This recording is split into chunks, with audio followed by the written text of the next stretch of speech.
ఇక చివరిగా మోదీ గారు ప్రతిష్టాత్మకతగా తీసుకొచ్చినట్టు కొన్ని బిల్లులలో ఒక బిల్లు పెద్ద ఎత్తున మహిళలు ఓన్ చేసుకోవడం జరిగింది. 33% రిజర్వేషన్ ఏదైతే ఉందో, నాడు రామారావు గారు తెలుగు రాష్ట్రాల్లో దీన్ని తీసుకొచ్చినప్పుడు వారు పెద్ద ఎత్తున కీర్తి తీసుకోవడం జరిగింది. నేడు మోదీ గారు కూడా మహిళలకు లబ్ధి చేకూర్చేలాగా నిజంగా మీ ముస్లింకి సంబంధించిన గతంలో కూడా విడాకులు తీసుకునే ప్రొసీజర్ ఏమంటారండి? తలాక్ని రద్దు చేసినప్పుడు ముస్లిం మహిళల కోసం అని చెప్పేసి ఒకటి జరగడం జరిగింది. తర్వాత ఇటీవల యావత్ భారతదేశం మహిళలకు అందరికీ ఉపకారం చేకూర్చేలాగా, అంటే మంచి చేసేలాగా ఈ 33% రిజర్వేషన్ తీసుకురావడం జరిగింది అనేటువంటి ఒకటి ఉంది. దీనివల్ల మీకు జరిగేటువంటి మంచి ఏంటి? దీని మీద భిన్నమైన అభిప్రాయాలు ఉన్నాయి. ఇది అంటే డబ్బున్న వాళ్ళ పిల్లలకి లేకపోతే నాయకుల వాళ్ళ కుటుంబ సభ్యులకి ఏది అవుతుందని, కామన్ పీపుల్కి కాదు. మీ అభిప్రాయం ఏంటి? ఇది కాకుండా నేను ఇంకో వీడియో కూడా ఒకటి వేసానమాట. ఏమైందంటే అది నా పోస్టే. దీంతో పాటు ఒక వీడియో కూడా చేశాను. నేను వెళ్ళి వస్తున్నప్పుడు ఒక చోట ఒక corporator, he's not corporator, he son is corporator, ఆయన కార్పొరేటర్ అని వేసుకున్నాడు పేరు కింద. ఇంకో చోట వాళ్ళ వైఫ్ కార్పొరేటర్, ఆవిడ లేదు అసలు ప్రోగ్రాంలో, వాళ్ళ హస్బెండ్ ఉన్నారు. సో ఏంది ఇదంతా అంటే వాడు ఎదవా వాడికి ఇవ్వడని చెప్పేసి ఎవరినో చూపించేసి ఆ కార్పొరేటర్ సీట్ తీసేసుకుని రాజ్యం చేసేది మీరే. ఇప్పుడు రేపు అంతే అవుతుంది. మహిళ ఆయనకు టికెట్ ఇవ్వనమ్మా, ఇది మహిళా సీట్ అంటారు, వాళ్ళ పిల్లాన్ని నుంచోబెడతాడు. సో డైరెక్ట్లీ ఆయనే నుంచోబెడుతున్నారు కదా మీరు. ఇంకా ఇది చేసేది ఏముంది? వాళ్ళ వైఫ్స్ వాళ్ళ పిల్లలకే పోతుంది. వేరే వాళ్ళకి ఎక్కడ ఛాన్సెస్ ఉంది? వేరే మహిళలకు ఎక్కడ ఛాన్స్ ఇస్తున్నారు మీరు? అదే క్వశ్చన్ నేను అడిగాను, ఓపెన్గా అడిగాను అంతే. నీటికి చాలామంది మహిళలు రావట్లేదు, ఈ 33% ద్వారా మహిళలు బయటకు వస్తారని చెప్పేసి. మహిళలు వస్తారంటే వీళ్ళు తీసుకోవాలి కదండి. వీళ్ళు కొత్త వాళ్ళకి ఎక్కడ ఛాన్స్ చేస్తున్నారు? ఇప్పుడు మీకు సీట్ లేదు, బట్ మీరు నాకు నమ్మిన బంటు, మీ పిల్లానికి ఇస్తాను నేను సీటు అంతే. వేరే వాళ్ళని నేను ఎంట్రీ ఇవ్వట్లేదు. వేరే అదే దాంట్లో ఒక డబ్బు లేని వాళ్ళు లేకపోతే ఏదో ఒకటి క్యాస్ట్ ఫీలింగ్ దగ్గర ఆవిడని ఆపేసి మీ వైఫ్కి ఇస్తున్నాను అంతే. Money speaks. ఇప్పుడు ఎస్సీ ఎస్టీ రిజర్వ్డ్ కాన్స్టిట్యున్సీలలో రెడ్లు కానీ కమ్మలు కానీ కాపుల ఆధిపత్యం ఉంటే చూసాం మనం. నందికొట్కూరు పరిస్థితి, ఆర్థర్ గారు మాజీ ఆర్షల్ వారి పరిస్థితి ఏంటి అని చెప్పేసి. ఇక్కడ ఎమ్మెల్యే నేను కాదు సిద్ధార్థ రెడ్డి గారు అని చెప్పేసి వారు బహిర్గతంగానే చెప్పుకురావడం జరిగింది. అంటే మహిళల పరిస్థితి కూడా అంతే అంటారా? ఆబ్వియస్గా అదే జరుగుతుంది కదా. ఇప్పుడున్న కార్పొరేట్ మీరు చాలా చోట్ల చూడండి, కార్పొరేటర్లు అయినా ఎమ్మెల్యేస్ అయినా ముందు వాళ్ళ హస్బెండ్సే ఉంటారు, వీళ్ళు ఎక్కడ ఉండరు.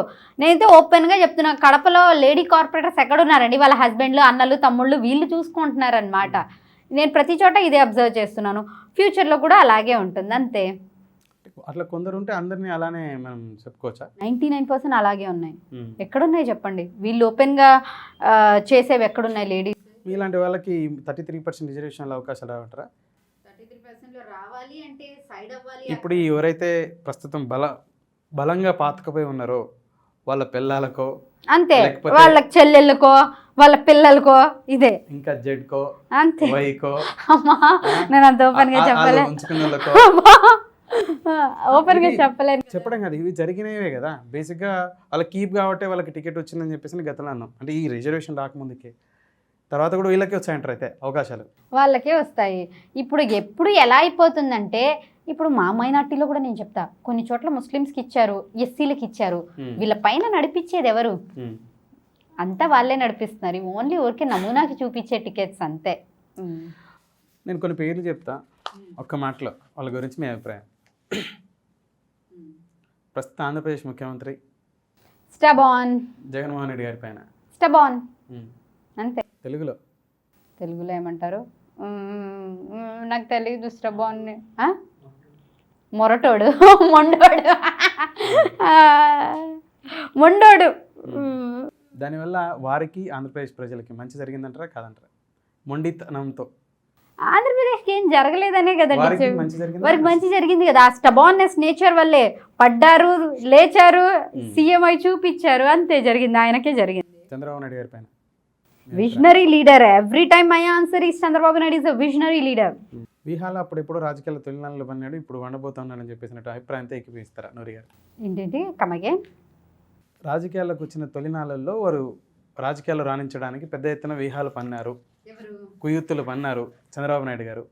ఇప్పుడు మళ్ళీ కూడా ఆ పందాతో ముందుకెళ్తున్నారని చెప్పేసినటువంటి అభిప్రాయం. ఇక్కడ వ్యూహాలు పందాలు ఇది చేయడానికి ఏముంది, ఇక్కడ అంతా ట్రాన్స్పరెంట్గా ఉంది ఇప్పుడు. ట్రాన్స్పరెంట్ ఉందంటారా? అవును మరి, ఆయన తప్ప ఏం లేదు కదా అక్కడ వ్యూహాలు ఇది చేయడానికి. హీఈస్ డైరెక్ట్లీ హీఈస్ దేర్ అంతే, ఇంకా వ్యూహాలు ఏం లేవు అక్కడ. పవన్ కళ్యాణ్ గారి పైన రెబెల్, ఎవరి టైం రెబెల్. షర్మిల గారి పైన బెస్ట్ సిస్టర్. బెస్ట్ సిస్టర్ ఎవరికి? మీకా? ఆయనకండి 16 నెలలు అన్న జైల్లో ఉంటే ఆవిడ పడిన కష్టం నార్మల్ది కాదు. అదే ఆవిడ జగన్మోహన్ రెడ్డి గారికి బెస్ట్ సిస్టర్ ఓకే, మీ అభిప్రాయం ఏంటి వారి పైన? ఐరన్ లేడీ అనుకోండి, ఇంకా ఐరన్ లేడీ.